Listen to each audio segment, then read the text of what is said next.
Greetings and salutations, my dear audience. This is Joe Saint Egg Benedictus coming at you with a very relaxing video about ministry resources for perhaps some of you who may be in ministry. Somebody said along the way that ministers ought not only to rely on their Bible, but next to the Bible should have a grand library with all kinds of resources so that you can read and grow, come up with new content. Read books outside of your tradition, and also read other sermons in order to improve your own preaching. I want to give a shout out to my pal Mike, and to all the visionaries and mystics out there. Thank you for joining me, and let's jump right in. This is supposed to be a relaxing video. I encourage you to give yourself permission to rest. Grab a candle, light it, and just relax. I promise this candle's working. Watch. See? It's working. And then sit back and grab a nice Christian beverage, like a sparkling seltzer water or something to that effect. And as we jump right in, as I mentioned, it's very important for people in ministry to have books to read, to discover new content and research, to read outside of their tradition, and see what other people are preaching and doing.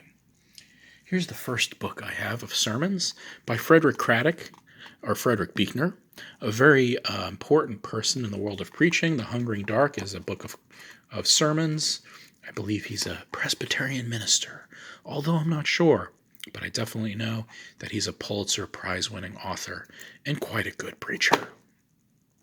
We have some books that are old, and I recommend that you do books from various decades. This is by Leslie Weatherhead, The Significance of Silence, collection of books. He was a preacher, I believe, probably in the mid-20th century.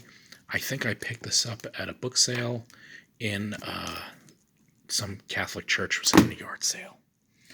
Paul Scherer is another name that goes with preaching. He was professor of preaching at Princeton, if I'm not mistaken. Actually, no, Union Theological Seminary. That's right. This is a book of sermons. He preached during the 40s and 30s. Again, taught at Union Theological Seminary, and just is a great wordsmith.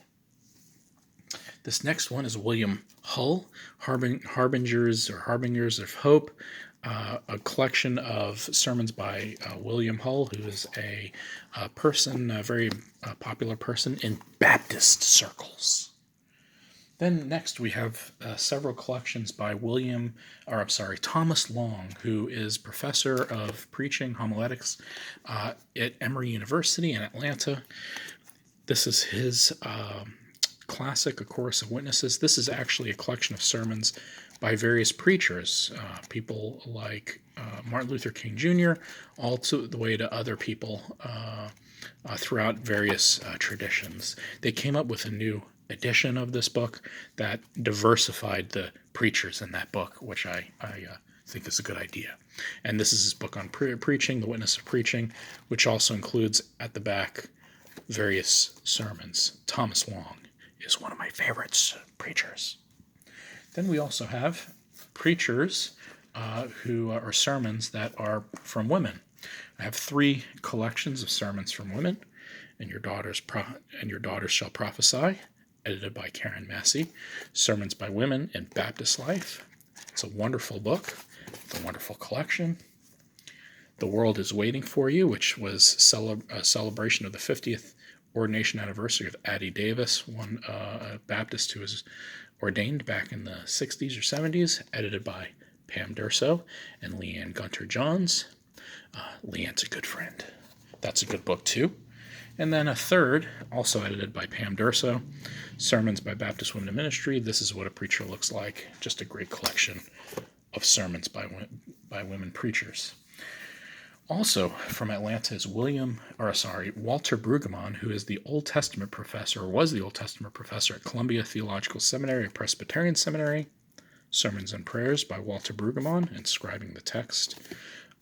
Prayers, sermons from this Old Testament scholar who likes to brood over the Word of God.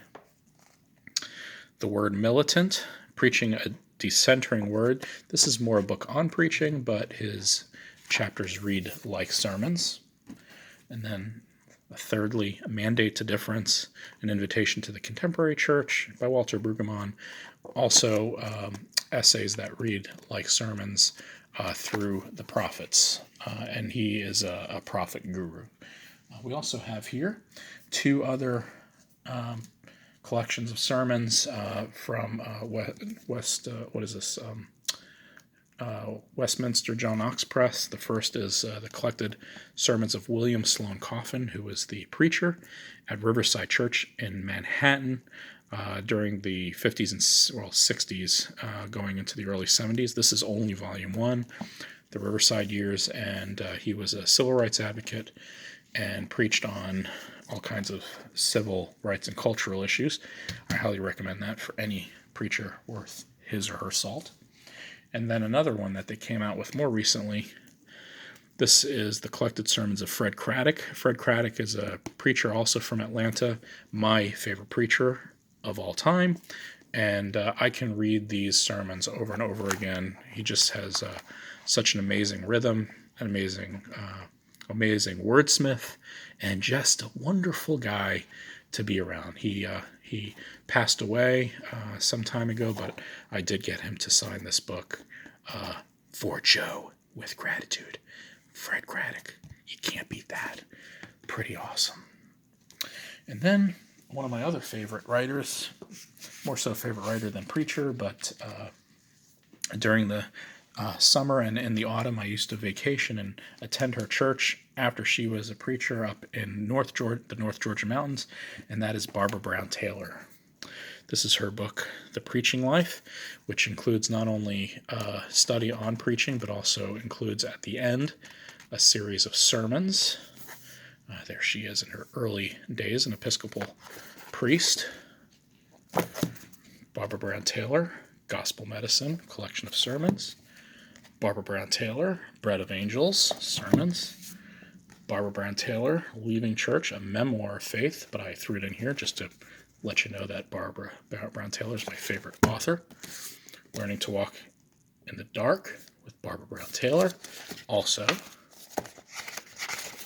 let's see, signed. An Altar in the World, one of my favorite books of all time, by BBT. Holy Envy, her most recent book on interfaith, Barbara Stubbs Brown Taylor. Mixed Blessings, Barbara Brown Taylor. Home by Another Way, Barbara Brown Taylor. So there you have it, my book of sermons, or my books of sermons.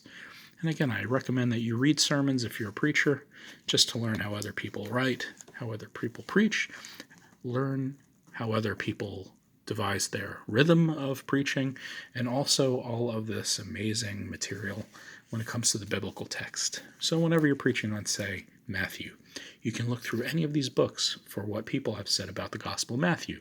Or maybe if you're doing during Lent, you can probably hit Brueggemann and one of the prophets, or even Fred Craddock or Barbara Brown Taylor, who all have preached during the Christian calendar. However you feel you should do. You should go ahead and read books on sermons if you're a preacher. It'll just help you be a better wordsmith. And with that, don't be a sourpuss.